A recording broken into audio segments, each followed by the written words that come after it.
Ah, the soulmate search. Because nothing screams true divine connection like, he ghosted me 3 times, but he's a Pisces moon and he said he saw me in a vision, so maybe he's just spiritually overwhelmed? Yeah.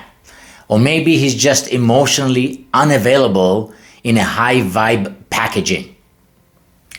Let's talk about it. Hi, I'm Haim with Be Love Media. And today we'll chat about the juncture between the wisdom of the Tao Te Ching and your love life. I'm passionate about helping you stop confusing intensity for intimacy and start aligning your dating life with sacred inner peace. Because nothing ruins a good meditation like a bad situationship. If you stick around till the end of the video, I promise to gift you 3 practical tips for your dating life based on this powerful Taoist verse 19 of the Tao Te Ching.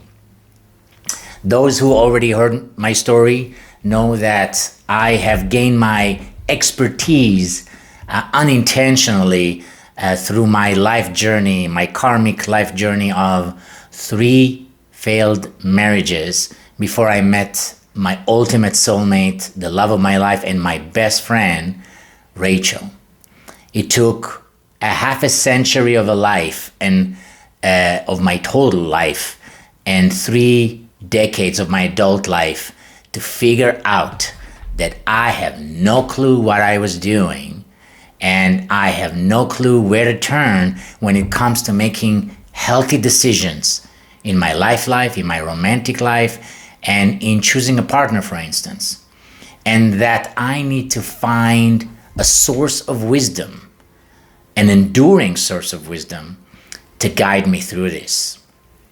And it wasn't until late 2019, early 2020, that I absolutely stumbled upon and fell in love with the scripture of the Tao Te Ching that were written, as some of you may know, in ancient China in the period of the Warring States 2,600 years ago by the sage Lao Tzu, who, before he gave up on his beloved China and decided to, or in beloved area, and decided to move to another area to live because of the constant state of war between the Chinese kings at a time that I guess made life intolerable for him and for so many others, I'm sure. He decided to put in writing his view of what can guide a healthy life, a good life, as he worded it, of walking with the Tao. The Tao, the all-encompassing, omnipresent force of life that exists in our universe and in our daily life, in everything we do, if we dare to pay attention. So before we dive into verse 19, true lovers, go ahead and like this video. It tells the algorithm you're ready to stop attracting people who need a therapist, not a relationship. And hit subscribe to keep growing your love life and your soul. So here we go, Tao Te Ching, verse 19. Open quote. Give up sainthood, renounce wisdom, and it will be 100 times better for everyone. Give up kindness, renounce morality, and men will rediscover filial piety and love. Give up ingenuity, renounce profit, and bandits and thieves will disappear. These 3 are outward forms alone. They are not sufficient in themselves. It is more important to see the simplicity, to realize one's true nature, to cast off selfishness and temper desire. Close quote. So here are 5 insights for choosing a romantic partner. Number 1, give up sainthood and renounce wisdom. What does that mean? Watch out for perfectionism posing as enlightenment. If they always need to be the spiritual one in the room, run. Look for someone who's real, not righteous. And as my loyal audience already noticed in my previous videos, I love sharing examples. Some of them are lovely, some of them are painful from my rich past of dating and trying to create a home, a family for myself and for my partner in each period, and struggling with it. But those examples did enrich my understanding and of what to watch for and what to hope for or attract. And I hope some of you will enjoy those examples too. So I did encounter in several periods of my life certain individuals who were charming, no doubt, and attractive, no doubt, in many ways, and even impressive. Some of them who were had interest in spiritual topics and even claimed to be knowledgeable about it. And it took me a while to realize that there is a difference between somebody who is knowledgeable about spiritual concepts and somebody who is spiritual. To simplify it all, to me, what is somebody who's spiritual? You know, they asked a Kabbalist sage centuries ago, thousands of years ago, what is one line that can summarize the whole wisdom of Kabbalah? Those of you who don't know, Kabbalah is claimed to be 5,000 years old and is very similar to the Tao Te Ching in the sense that it's attempting to describe how life works and what does one need to do using wisdom to have a good life. And one of the things that Kabbalah says is that it is important to live life based on one premise and one premise alone. Love thy neighbor, the famous golden rule. So to me, what that means is, according to the Tao Te Ching, according to Kabbalah and Buddhism, no doubt, that my spirituality is measured by how I treat other people. Sure enough, how I treat myself too, but an extension, how I treat other people. And if I, for example, I went to on a date once before I met my beloved Rachel, and that person was quite impressive. In fact, their apartment was filled to the brim with Buddhist statues and all kind of spiritual artifacts. And in first glance, it was clear to me at that time, oh my God, she must be super spiritual. How awesome is that? Because I was looking for that. And sure enough, it didn't take me more than a few conversations with her to see that she was struggling with anger and with lack of tolerance to other people's views. As I was sharing, she was asking me a question about a spiritual concept. I was giving my answer and she said, well, I don't think you understand what we're talking about here. And I was present to anger. I was like, but why are you angry with me? I was just sharing my opinion. And regardless of what came after that, it was clear that filling your house with spiritual artifacts doesn't make us spiritual. So it is important to notice who is real, not self-righteous. Number two, give up kindness, renounce morality. Now, that is a very odd line for me to have come across the first time when I did. What do you mean give up kindness? Aren't we pursuing kindness as spiritual beings? What do you mean renounce morality? Morality is the best, isn't it? Well, true love doesn't perform virtue. It lives it quietly. Be cautious of the partner who tells you how moral they are. Watch how they treat the waiter instead. I like to say, watch how they treat the waiter when they spill the soup on them, right? When there's a challenge with being calm. Can I still treat people with kindness and patience and understand that people make mistakes? Or am I the one to point out other people's flaws? And one example I can give is actually from the world of worshiping. I remember, growing up as a Jewish boy in Israel, in the Holy Land, before I came to the US and decided to reside in San Diego, California. I went to synagogue quite a few times as a child. And I remember it was always present in the synagogue, right? Traditional traditionally thinking religious synagogue, not necessarily Kabbalistic at all, more traditional, right? I remember sitting there, and if you dare speak at the wrong time, make any kind of noise, or pray the wrong way, there would always be somebody, usually somebody older, who would shush you, who would scold you, or give you a stern look. And I was just used to it. But then decades later, as an adult, I found myself in a Kabbalistic place of worship, sure enough in LA. And I was struck by completely different demeanor and so much more tolerance to other worshipers. I would go there, I wouldn't know exactly how to pray because I was new to the Kabbalistic version of it, what to say, what to wear, and no matter how out of place I was or behaved, there was no one ever to shush me, to scold me, or to tell me I was doing anything wrong.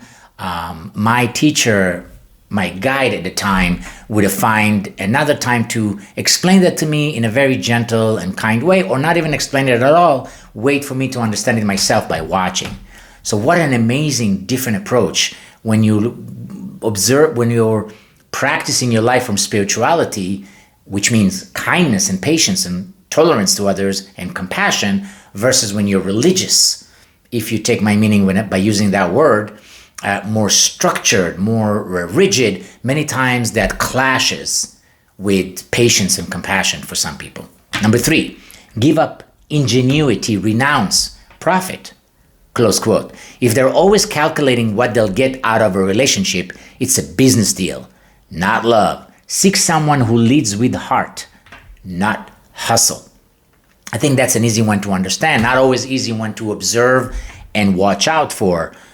Because remember, as an underground or as an underlining force is our desire to impress someone else, and our weakness of being easily impressed by charming people, gorgeous people, talented people who we want to be with. Maybe we're on a date with them, first date, second date, third date, what have you, and we're like, oh my God, they're so amazing in this and that area. I really want them to be a part of my life. I hope this works.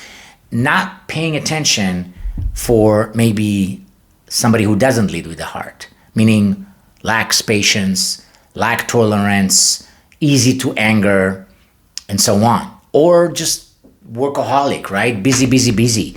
There's something to be said about pursuing your goals in your career, no doubt. And we live in USA, one of the most productive country in the world, most productive culture, but a culture that might need some help in the area of compassion.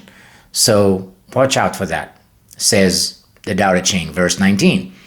4, these 3 are outward forms alone, close quote.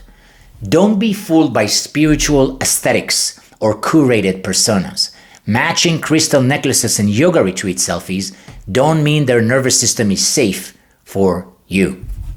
One example that I have is another impressive individual that I dated years ago, and she was on paper incredible. She was a great mother to several kids. She owned a couple of yoga studios, so spiritual as far as I'm concerned.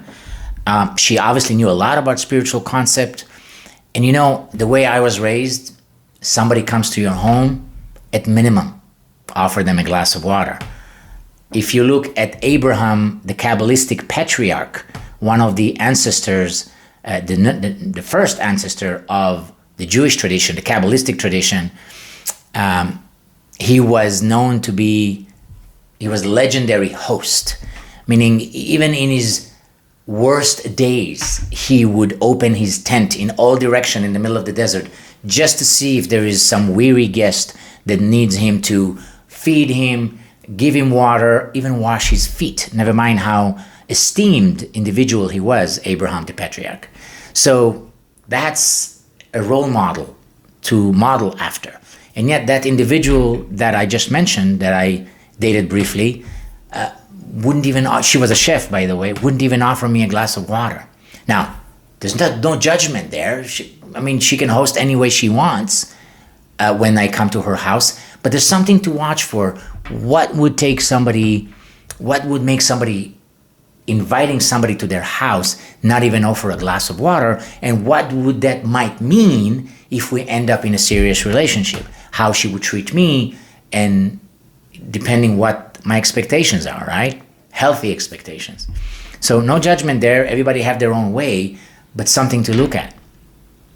Number 5, it is more important to see the simplicity, to realize one's true nature. Simplicity is sacred. Choose someone who can sit with silence and not need to feel it. The right person doesn't need to impress you, they need to be with you. Now that's something I need to confess my own crime, because for a long time throughout my life, I couldn't sit with quietness. I couldn't sit with stillness. Meditation was not a part of my life at all, because I couldn't. It would force me to acknowledge the noises in my head, the voices in my head that would talk about all the many troubles that I think I have, and my shortcomings, and oh, I forgot this and I forgot that, and oh my God, did I say the wrong thing to the wrong person in the wrong way? That noise that is ever going in our heads, there is a term for that, which is the already present voice, or the chattering monkey in our head. So just like I struggled with it, I also attracted other people into my life, and my dates, my partners at certain times, that couldn't do that either. So they always have to interject. They can't listen to a share when you're trying to share, or when anybody's trying to share a story, maybe even a painful story with them, and just need their listening. And I know with guys, it's a problem, women out there, that we always think we have to fix it. So when you share a story with us, dear women, we immediately jump into giving you a solution where you didn't necessarily ask for a solution. Most of the time, women don't expect a solution from their male partner. They just want somebody to listen. And that's something that took me a long time to develop, and that's something that took me a long time to understand the importance of it in a partner, in a potential partner. So these are the 5 insights, and here are the 3 practical dating tips from this verse 19. Number 1, stop dating potential. If you're attracted to who they would become, you're dating your fantasy, not a partner. Now that's, I hope you know, a known problem we all have. We try to fix what it is that we think needs to be fixed in our partner, in our potential partner. And that is causing havoc in relationship. It caused havoc in my relationships. Nobody should try to fix nobody.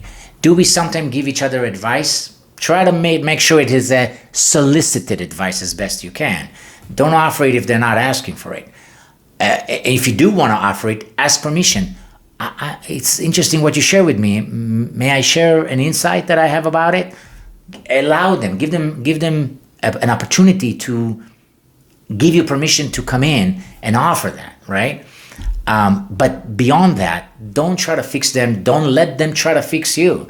If you need their help, my beloved Rachel happens to be super knowledgeable about not only spiritual topic, but also yoga and body wellness and nutritional wellness, and on it goes. She has so much to offer to me, but she knows that she first needs to ask if I'm interested in that input. Otherwise, it goes through one ear, goes through the other. So watch it in yourself. Are you working on yourself? And are you able to set boundaries for other people coming into your life? Listen, thank you so much for your input, but I do have my own way of doing it.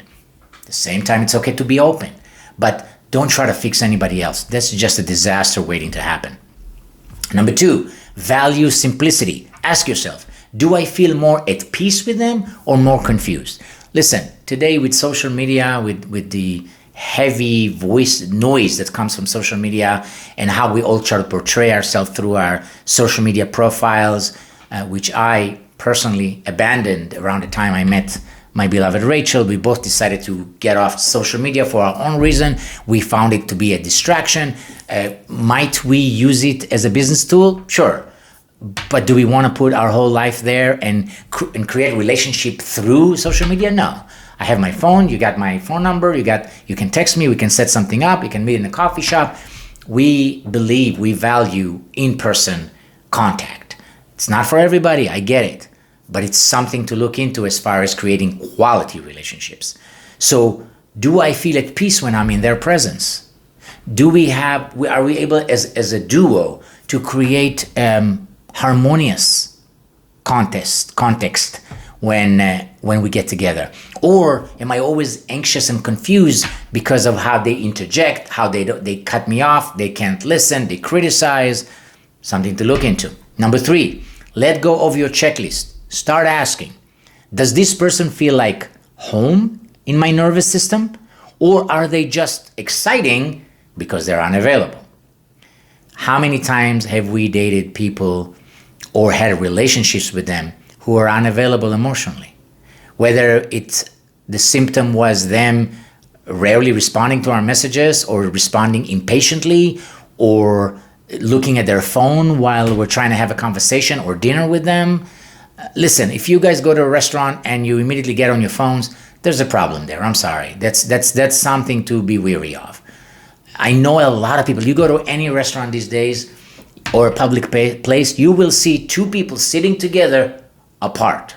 Now, you need to check something really quick, that's fine.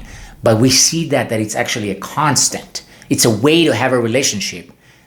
You can talk, you can share with me, but I gotta check my phone at the same time. God forbid there is a Facebook post or like that I missed. I don't see the value in it. I don't see the depth in it. And I don't think the Tao Te Ching sees the depth in not being present with each other.